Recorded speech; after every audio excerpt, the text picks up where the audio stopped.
Hello नमस्कार हमारे channel में आपका स्वागत। हम आपको बहुत ही महत्वपूर्ण जानकारी देने वाले हैं अतिथि शिक्षकों के नियमितीकरण को लेकर। विभागीय परीक्षा को लेकर क्या कहना है शासन का? अतिथि शिक्षकों के नियमितीकरण को लेकर कब तक अतिथि शिक्षकों का नियमितीकरण होगा? सरकार कब तक अतिथि शिक्षकों की विभागीय परीक्षा लेगी? सरकार ने जो आश्वासन दिया था वो कब पूरा किया जाएगा? इसके संबंध में पूरी विस्तार से मैं जानकारी देने वाला हूँ और 3 पार्ट्स में वीडियो है, ठीक है। ये फर्स्ट पार्ट है, सेकंड पार्ट भी रहेगा और 3 पार्ट रहेंगे, ठीक है।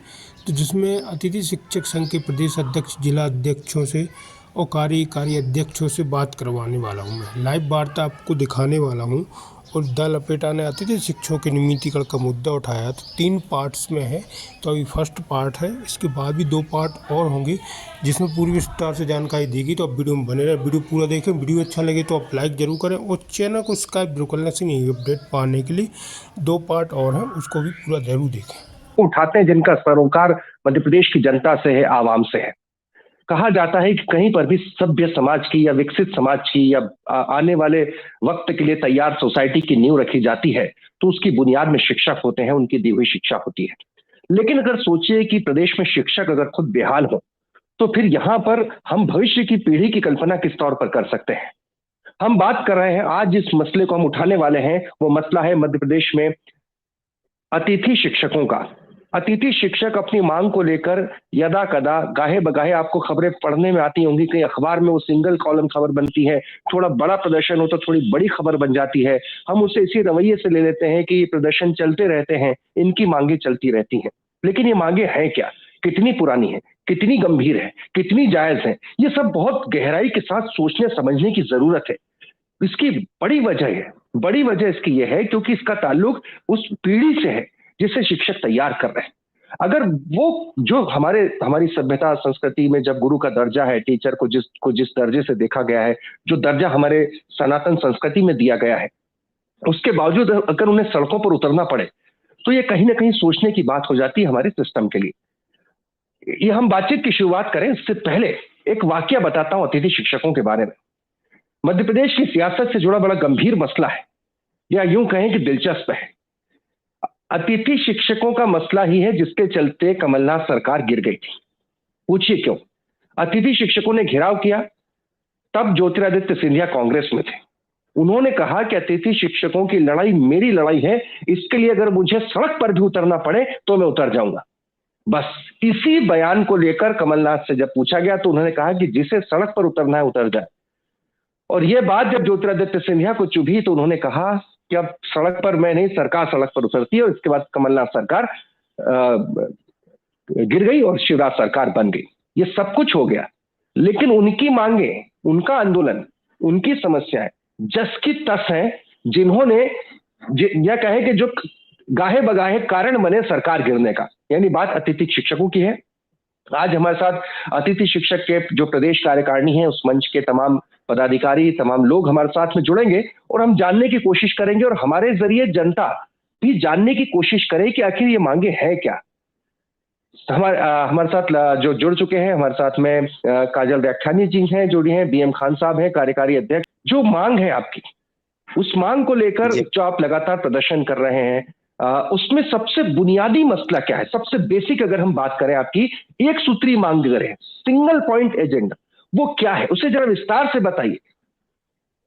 सिंगर साहब, मैं आपके चैनल के माध्यम से बताना चाहूंगा कि हमारी एक ही मांग है, अनुभव के आधार पर विभागीय परीक्षा लेके हमें नियमित किया जाए और अधिभार अंकों के साथ, मतलब 1 वर्ष के 3 अंक, अधिकतम 30 अंक दिए जाएं। अभी अतिथि विद्वानों के लिए भी किया है, उन्हें 20 अंक दिए हैं। तो मैं पूर्व में जाना चाहूंगा कि 2013 में टीटी नगर दशहरा मैदान भोपाल में हमारा एक महापंचायत हुई थी। उसमें तत्कालीन शिक्षा मंत्री थे पारस चंद जी और राज्य शिक्षा मंत्री थे दीपक जोशी जी। वो उस महापंचायत में आए थे। उन्होंने घोषणा की थी उस मंच से कि आगामी जो संविदा भर्ती होगी उसमें आपको 25 अंक बोनस दिया जाएगा। और कहने के बाद इसके बाद में जो है 13 के बाद में 18 में परीक्षा हुई तो हमें परीक्षा में बोनस अंक तो दिए नहीं, तो 25% कोटा कर दिया। इसके बाद फिर 2015 में आंदोलन हुआ, फिर वही तत्कालीन शिक्षा मंत्री पारस चंद जैन जी थे। तो हमारे यहाँ सयानी पार्क में आंदोलन हुआ था, अतिथियों के बीच में आके कहा था, आप स्कूलों में बच्चों का ध्यान रखिए, हम आपका ध्यान रखेंगे और एक कमेटी गठित करके आपको नियमित किया जाएगा। लेकिन आज तक ना वो कोई कमेटी गठित हुई, ना हम नियमित हुए। विगत 14-15 वर्ष हो गए हमें सेवा देते हुए, लेकिन हमारी आज तक पीड़ा सरकार ने नहीं सुनी। अभी भी आज हमारी सरकार से एक ही मांग है कि हमें अनुभव के आधार पर विभागीय परीक्षा बोनस अंकों के साथ हमें नियमित किया जाए। अभी तात्कालिक अगर ये नहीं हो सकता है तो तात्कालिक मांग हमारी ये है, अभी ये ऐसा कर दीजिए, दूसरे राज्यों में करा है, उत्तराखंड में किया है और झारखंड में किया है, आपके राजस्थान में किया है, आपके छत्तीसगढ़ में किया है, कि जो अतिथि शिक्षक यहाँ कार्य कर रहा है उस जगह पे किसी नियमित शिक्षक को या ट्रांसफर शिक्षक नहीं आएगा और इनको 12 माह का सेवाकाल पदस्थापित किया गया है। तो मध्य प्रदेश सरकार से हमारी यही मांग है, हमारा भी पदस्थापित कर दीजिए, हमें 12 माह का सेवाकाल कर दीजिए। जी, इसमें बड़ा सवाल ये है कि आप कब से पढ़ा रहे हैं, जब दर्शकों को ये पता चले कि आप कब से पढ़ा रहे हैं, किस स्तर पर पढ़ा रहे हैं, और जहां पढ़ाते हैं वहां पर आप और जो दूसरे नियमित शिक्षक हैं इनके वेतन में फर्क कितना है? सर 2009 से मैं पढ़ा रहा हूँ और ये व्यवस्था 2007-8 से लागू हुई है अतिथि शिक्षक की। लेकिन 2007-8 से हम लोगों को प्राथमिक में दिया जाता था 2500 रुपए, माध्यमिक में दिया जाता था 4500 रुपए और हायर सेकेंडरी स्कूल में दिया जाता था 4500 रुपए। जब 2018 में जो ऑनलाइन भर्ती प्रक्रिया हुई तो हमारे अतिथि शिक्षक जो बाहर हो रहे थे वो हाई कोर्ट में उन्होंने केस लगाया। केस लगाने के बाद में हाई कोर्ट को पता चला कि इन लोगों को 2500, 3500, 4500 रुपए मानदेय मिलता है। तो सरकार से पूछा इन लोगों को इतना कम मानदेय क्यों? तो 2018 के हाई कोर्ट के आदेश के अनुसार किसी का, फिर भी हम भी एक आस लगाए बैठे हैं, आज नहीं तो कल हमारी पीड़ा को सुनेगी और हमें नियमित करेगा, हमें 12 माह का सेवाकाल पदस्थापित मिल सकता है। कितनी तादाद होगी सब मिला के अतिथि शिक्षकों की जो मध्य प्रदेश में इस दर में, ये इस अगर कहें कि इस मेहनताने में पढ़ा रहे होंगे? इस मेहनताने में इस वक्त जो है इसकी दर है 62,000 के समथिंग कर रहे हैं काम मध्य प्रदेश के अंदर। और वही समान जो आप जिस क्लास में आप पढ़ा रहे हैं उसी क्लास में अगर नियमित शिक्षक पढ़ाता है तो उसमें उसके और आपके वेतन में कितना फर्क होता है?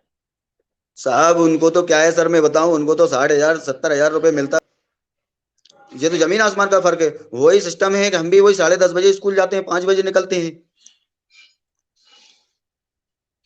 जी, मतलब यानी कि समान काम है, दोनों का काम समान। जो नियमित शिक्षक जितना काम कार्य कर रहे हैं ना उनके बराबर अतिथि शिक्षक भी बराबर ही काम कर रहे हैं। और अतिथि शिक्षक का तो एक और सिस्टम, जो नियमित शिक्षक हैं वो बोल देते हैं आप लोग तारा खोलिए, हम थोड़े से लेट हो जाएंगे और कुछ काम है, बीआरसी जा रहे हैं या बीओ जा रहे हैं तो संकुल जा रहे हैं, तो हमें तो 10:30 से लेके 5:30 तक रुकना ही होता है। जी, बिल की नींव रखी जाती है तो उसकी बुनियाद में शिक्षक होते हैं, उनकी दी हुई शिक्षा होती है। लेकिन अगर सोचिए कि प्रदेश में शिक्षक अगर खुद बेहाल हो तो फिर यहां पर हम भविष्य की पीढ़ी की कल्पना किस तौर पर कर सकते हैं? हम बात कर रहे हैं, आज जिस मसले को हम उठाने वाले हैं वो मसला है मध्य प्रदेश में अतिथि शिक्षकों का। अतिथि शिक्षक अपनी मांग को लेकर यदा कदा गाहे बगाहे आपको खबरें पढ़ने में आती होंगी, कई अखबार में वो सिंगल कॉलम खबर बन